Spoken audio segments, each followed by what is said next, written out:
Hello friends, मैं हूं रेवंत और आप देख रहे हो अपना YouTube channel techno student RD. दोस्तों, आज की नई वीडियो आ गई है। आज हम स्टडी करेंगे क्लास 10th जो कि चैप्टर 5 है। केमिस्ट्री से हमने ये टॉपिक लिया है। Periodic classification of element chapter का नेम है। तो आज की वीडियो में हम स्टडी करने वाले हैं एलिमेंट्स के बारे में। पीरियोडिक टेबल के बारे में हम स्टडी करेंगे, क्या क्या थ्योरी रही उसके बारे में हम स्टडी करेंगे। तो अगर आप इस यूट्यूब चैनल पर नए हो तो वीडियो को लाइक कर दीजिए, चैनल को सब्सक्राइब कर दीजिए ताकि पढ़ाई से रिलेटेड वीडियो आपको मिलती रहे। चलिए फ्रेंड्स, आज की वीडियो को स्टार्ट करते हैं। तो फ्रेंड्स, हमने 9th क्लास में स्टडी किया है मैटर के बारे में, जो कि चैप्टर 1 था। तो मैटर के अंदर हमने क्या पढ़ा कि मैटर जो है वो एलिमेंट, कंपाउंड या फिर मिक्सचर से बना हुआ है। और जिसके अंदर एलिमेंट है वो एलिमेंट एक टाइप के एटम से मिलकर बना हुआ है, यानी कि एलिमेंट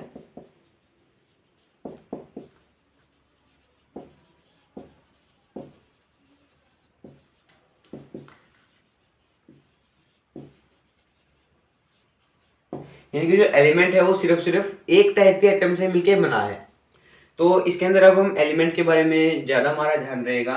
तो एलिमेंट, कितने एलिमेंट आज तक डिस्कवर हुए हैं? तो टोटल 118 एलिमेंट आज तक डिस्कवर हुए हैं। 118 एलिमेंट आज तक डिस्कवर हुए हैं। उसके अंदर भी जो एलिमेंट नेचुरल अकरिंग है, यानी कि जो नेचर के द्वारा अकर होते हैं, तो वो कितने हमारे पास 98। कुछ बुक्स में आपको 94 भी देखने को मिलेगा, तो आपकी बुक के अकॉर्डिंग आप उसको लर्न कर लेना। तो यहाँ पे मैं 98 लिख रहा हूँ या फिर 94 भी। ये कौन से हैं जो कि नेचुरल अकरिंग है?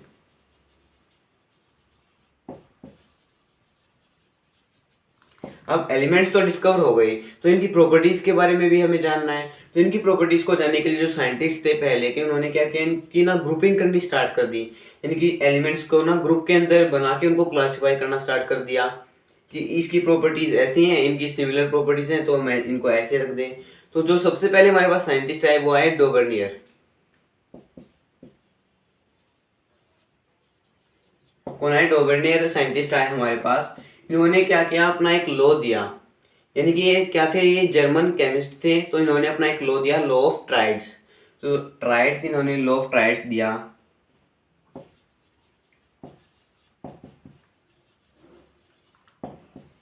इन्होंने जो क्लासिफिकेशन की वो किस बेसिस पे की? वो बेसिस पे की एटॉमिक मास के बेसिस पे, एटॉमिक नंबर के बेसिस पे नहीं की। इन्होंने एटॉमिक मास के बेसिस पे क्या की, क्लासिफिकेशन।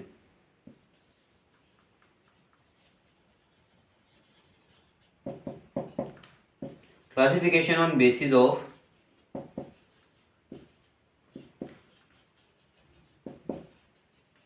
Atomic mass. तो जो एटॉमिक मास है उसके बेस पे क्लासिफाई किया है इन्होंने एलिमेंट्स को। तो कैसे क्लासिफाई किया वो इन्होंने अपने लॉ ऑफ ट्राइड्स के द्वारा बताया। तो यहाँ पे ट्राई का मतलब 3, ट्राइड्स इन्होंने यूज किया है 3 के लिए। यानी कि इन्होंने ग्रुप्स बनाए और एक ग्रुप के अंदर इन्होंने 3 एलिमेंट्स को रखा। 3 एलिमेंट्स को रखा किसके बेसिस पे? उनकी सिमिलर प्रॉपर्टीज के बेसिस पे क्लासिफाई किया, एटॉमिक मास के बेस पे। तो देखते हैं कौन से थे। तो 1 2 3, मान लीजिए एक ग्रुप है और इसके अंदर कितने एलिमेंट है हमारे पास? 3 एलिमेंट है। किसके अकॉर्डिंग मैं बता रहा हूँ आपको? डोवेनियर के अकॉर्डिंग मैं आपको बता रहा हूँ। तो ये डोवेनियर थ्योरी है। तो इन्होंने क्या कहा, जो फर्स्ट एलिमेंट है और जो थर्ड एलिमेंट है इसका एटॉमिक मास, और थर्ड का एटॉमिक मास, फर्स्ट और थर्ड के एटॉमिक मास को अगर हम प्लस करें, यानी कि फर्स्ट और थर्ड के एटॉमिक मास को अगर हम प्लस करें और हम अगर उसकी एवरेज निकालें, यानी कि 2 से डिवाइड करें, तो आंसर क्या आएगा? आंसर आएगा सेकंड के एटॉमिक मास के बराबर। जो सेकंड का एटॉमिक मास होगा उसके बराबर हमारा क्या आएगा? आंसर आएगा। तो इसके लिए अब हम एग्जांपल लेके देखते हैं कि क्या सच में ऐसा होता है या फिर नहीं होता। तो चलिए चेक करते हैं।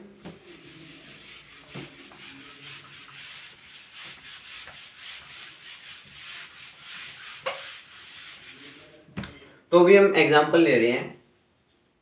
उसके अंदर मैंने लिया है लिथियम। लिथियम के बाद सोडियम लेते हैं और फिर लेते हैं पोटेशियम। तो हमारे पास कितने एलिमेंट आ गए? 3, यानी कि 3 एलिमेंट आ गए एक ग्रुप के अंदर। तो अभी इन्होंने क्या कहा था, फर्स्ट का atomic number, atomic mass sorry. तो फर्स्ट का एटॉमिक मास कितना है? लिथियम का एटॉमिक मास होता है 7। पोटेशियम फिर क्या कहा? थर्ड का एटॉमिक मास। तो थर्ड का जो पोटेशियम, इसका एटॉमिक मास कितना होता है? 39 होता है।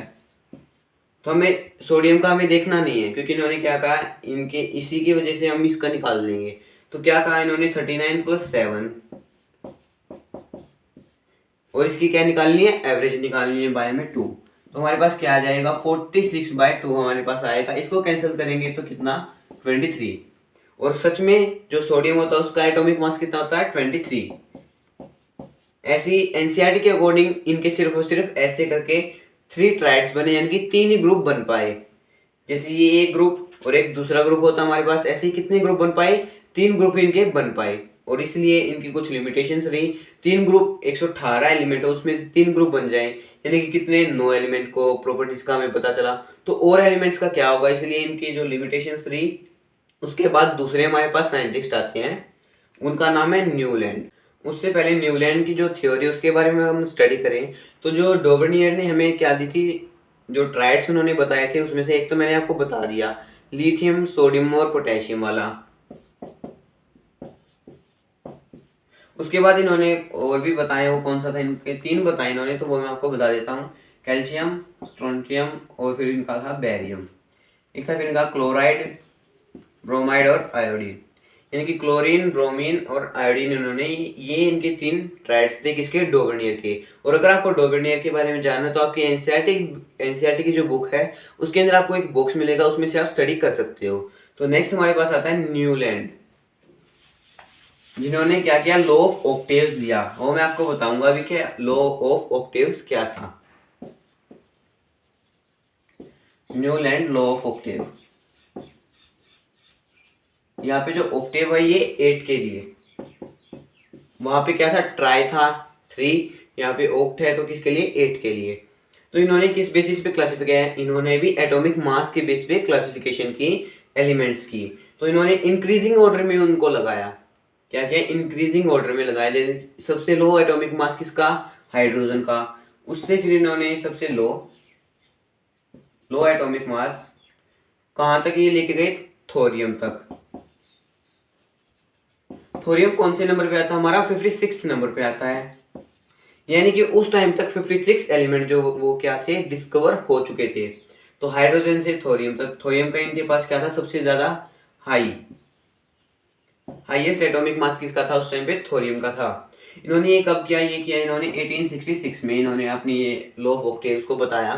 तो इन्होंने क्या कहा कि ये इन्होंने लिख दिए, हाइड्रोजन से लेके थोरियम तक इन्होंने लिख दिया। उसके बाद इन्होंने चेक किया कि जो फर्स्ट और 8th जो एलिमेंट है उनकी जो प्रॉपर्टी है वो सिमिलर इनको देखने को मिली। वो और इससे किसके साथ कंपेयर किया इन्होंने, म्यूजिकल जो नोट होता है उसके साथ कंपेयर किया। म्यूजिकल नोट कौन सा होता है हमारे पास, सा रे गा मा पा दा नी। तो उसके बाद में क्या आता है, सा आता है। तो यानी कि इन्होंने क्या कहा कि जो फर्स्ट और 8th की प्रॉपर्टी है वो सिमिलर है।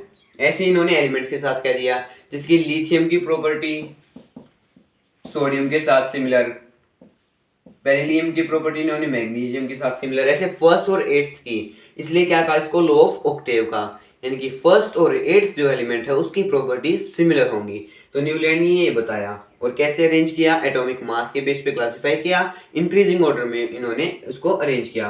तो इनकी लिमिटेशंस रही। लिमिटेशंस क्या थी, इन्होंने कहा कि सिर्फ और सिर्फ 56 एलिमेंट का हमें पता है।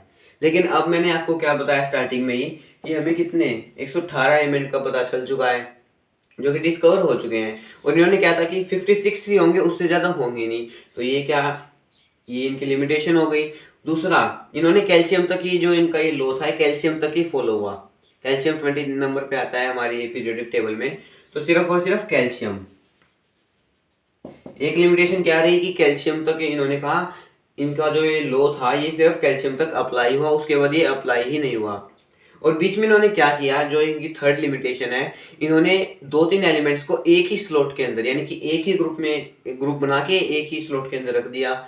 ऐसा थोड़ा ना होगा। तो सिमिलर प्रॉपर्टीज, क्या पता उसकी अलग प्रॉपर्टी हो, उसकी अलग हो। जैसे कि कोबाल्ट और निकल को एक के अंदर रख दिया, क्या पता कोबाल्ट और निकल की दोनों की अलग अलग प्रॉपर्टी। तो ये इनकी एक लिमिटेशन हो गई। तो इनके बाद जो हमारे पास साइंटिस्ट आए वो आए मेंडलीव। तो मेंडलीव के बारे में भी हम स्टडी करेंगे, इन्होंने अपनी थ्योरी के अंदर क्या बताया। उन्होंने भी जो क्लासिफिकेशन की है वो की है बेसिस पे एटॉमिक मास की। यानी कि अभी तक मैंने आपको बताया तीनों साइंटिस्ट के बारे में। इन तीनों ने किस बेसिस पे क्लासिफिकेशन की है? एटॉमिक मास पे, एटॉमिक मास के बेसिस पे क्लासिफिकेशन की है। तो अभी स्टडी करते हैं मेंडलीव्स के बारे में। तो इन्होंने क्या कहा? Mendeleev's periodic table. तो जो मेंडलीव्स थे ये एक साइंटिस्ट थे। जो मेन क्रेडिट जाता है वो किनको जाता है? मेंडलीव्स को जाता है। एनसीईआरटी की बुक में दे रखा है कि जो मेन क्रेडिट है किसका? क्लासिफिकेशन का, एलिमेंट्स की, वो जाता है मेंडलीव्स को। आगे देखते हैं इन्होंने क्या क्लासिफिकेशन की, किस बेसिस के ऊपर क्लासिफिकेशन की। तो मेंडलीव के टाइम पे कितने 63 एलिमेंट जो थे वो डिस्कवर हो चुके थे। इनके टाइम पे कितने एलिमेंट? 63 एलिमेंट डिस्कवर हो चुके थे। और जो एक बात थी वो क्या थी? इन्होंने ज़्यादा कंसंट्रेशन किसके ऊपर दिया? इन्होंने ज़्यादा कंसंट्रेशन दिया हाइड्रोजन और ऑक्सीजन का। मतलब कि जो एलिमेंट है वो रिएक्ट करता है किसके साथ? हाइड्रोजन और ऑक्सीजन।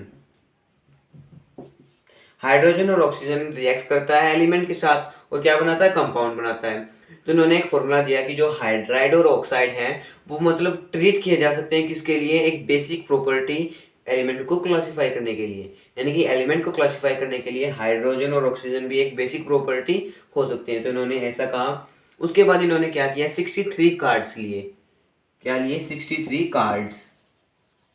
हर एक कार्ड के ऊपर एक एक एलिमेंट का नाम, उसका एटॉमिक नंबर, मास, यानी कि सारी उसकी जो प्रॉपर्टीज थी वो इन्होंने लिखी। उसके बाद क्या किया? वॉल के ऊपर इनको चिपका दिया, यानी कि वॉल के ऊपर लगा दिया। इन्होंने क्यों लगाया? यानी कि अगर वैसे मैं देख रहा हूँ कि इसकी प्रॉपर्टी, इसकी प्रॉपर्टी, तो ज़्यादा टाइम लगेगा एंड डिफिकल्टी भी होगी। लेकिन इन्होंने क्या किया? वॉल के ऊपर लगा दिया। एक की प्रॉपर्टी पढ़ी, एक बार नज़र लगा ली, तो जिसके सिमिलर प्रॉपर्टी मिली उसको एक साइड रख दिया।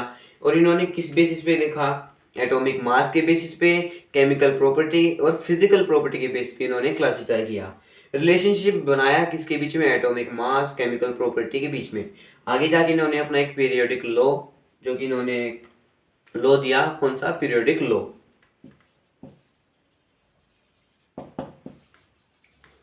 तो इस पीरियोडिक लॉ के अंदर इन्होंने क्या कहा? यानी कि जो प्रॉपर्टीज है एलिमेंट की वो पीरियोडिक फंक्शन है किसका? जो एटॉमिक मास है उनके एटॉमिक मास का पीरियोडिक फंक्शन है। इन्होंने जो रिपीटिशन होता है एलिमेंट्स का वो होता है पीरियोडिक फंक्शन। यानी कि जो प्रॉपर्टीज है एलिमेंट की वो पीरियोडिक फंक्शन है एटॉमिक मास का। ये इन्होंने अपने पीरियोडिक लॉ के अंदर बताया। 63 कार्ड्स थे मैंने आपको बताया। तो इन्होंने अरेंज कैसे किया? इंक्रीजिंग ऑर्डर जो था उनका एटॉमिक नंबर, एटॉमिक मास का, सॉरी, एटॉमिक मास का जो इंक्रीजिंग नंबर ऑर्डर था उसके अंदर अरेंज किया। Atomic mass, chemical property, physical property को देखते हुए, यानी कि जिसकी सिमिलर प्रॉपर्टी उसको एक। और इन्होंने साथ ही साथ हॉरिजॉन्टल रो और कॉलम्स बनाए। यानी कि वर्टिकल जो कॉलम्स थे उनको इन्होंने क्या कहा? वर्टिकल कॉलम्स को इन्होंने कहा ग्रुप्स, या फिर हम कह सकते हैं फैमिली। और जो हॉरिजॉन्टल रोज थे इनके पास, उन्होंने उनको क्या कहा? पीरियड कहा और सीरीज कहा। तो ये इन्होंने क्या कहा? हॉरिजॉन्टल रो, हॉरिजॉन्टल रो और वर्टिकल, और वर्टिकल कॉलम इन्होंने बताया अपनी टेबल के अंदर।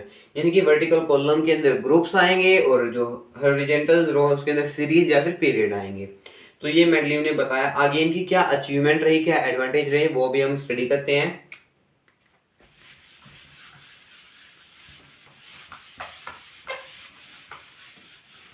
तो अब हम अचीवमेंट्स को स्टडी करने जा रहे हैं जो कि मेंडलीव की अचीवमेंट्स थी। इन्होंने की जो पीरियोडिक लॉ दिया, इनकी जो थ्योरी थी उसमें क्या क्या अचीवमेंट्स हुई। तो बहुत सारे इंस्टेंसेस हुए जब ये अपनी पीरियोडिक टेबल बना रहे थे। तो उसके अंदर यानी कि पॉइंट का भी इन्होंने ध्यान रखा एटॉमिक मास को अरेंज करते हुए। जैसे कि कोबाल्ट निकल के बीच में डिफरेंस जो पता है का 58.9 है, 58.9 एटॉमिक मास है। तो इन्होंने पॉइंट का भी ध्यान रखा। उसके बाद इन्होंने अपनी पीरियोडिक टेबल के अंदर गैप्स लीव कर दिए। वो गैप्स क्यों लीव किए? डिफेक्ट्स यानी कि गैप इन्होंने लीव कर दिए पीरियोडिक टेबल के बीच में। तो वो इन्होंने लीव किया और इन्होंने क्या कहा कि संस्कृत न्यूमरल,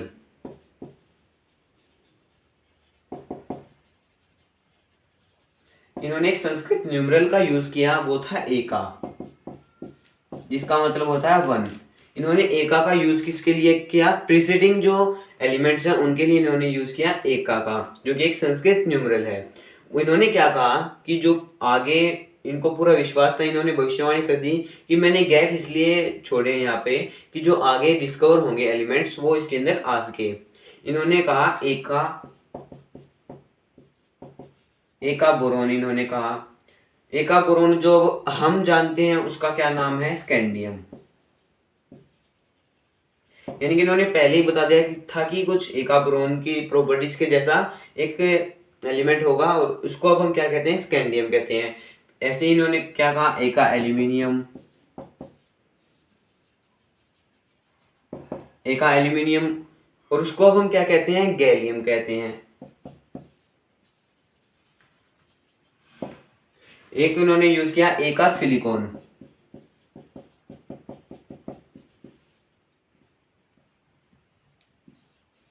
एका सिलिकॉन का यूज किया, उसको हम क्या कहते हैं, जर्मेनियम कहते हैं। यानी इन्होंने पहले ही बता दिया था कि ऐसे एलिमेंट्स आगे हमें देखने को मिलेंगी। एक एल्यूमिनियम की प्रॉपर्टीज गैलियम के अकॉर्डिंग सिमिलर हैं, एक सिलिकॉन की जर्मेनियम के सिमिलर हैं, और इनके लिए इन्होंने क्या किया था, गैप्स को लीव किया था। तो अभी आगे जो इनकी थर्ड है वो हम स्टडी करते हैं। उस टाइम पे जो क्या था, नोबल गैसेस जो अब हम पढ़ते हैं वो नोबल गैसेस डिस्कवरी नहीं हुई थी, क्योंकि जो लो कंसंट्रेशन है एटमॉस्फेयर के अंदर उनका, वो बाद में डिस्कवर हुई हैं जब कुछ और जो मशीन्स हैं, माइक्रोस्कोप्स हैं, ये हमारे पास आए हैं, तो उसके बाद वो डिस्कवर हुई हैं नोबल गैसेज। लेकिन इन्होंने ऐसा जो अपनी पीरियडिक टेबल इन्होंने बताई थी उसके अंदर इन्होंने उसके लिए अलग से क्या किया, हमें कुछ भी डिस्टर्ब नहीं करने की जरूरत पड़ी। यानी कि क्या पता कौन सी नोबल गैस का मास, एटॉमिक मास कितना हो, उसको कहीं इनकी टेबल के बीच में रखना पड़ जाए। वो टेबल आपको एनसीईआरटी की बुक में मिल जाएगी, आप वहां से उसको स्टडी कर लेना। तो नोबल गैस की ऐसा हुआ कि जो नोबल गैस है उनका अलग से ग्रुप बना और बिना इसको डिस्टर्ब किए, तो इसलिए ये भी इनकी एक अचीवमेंट थी। अब इनकी भी लिमिटेशंस हैं, वो लिमिटेशंस मैं आपको बताता हूँ।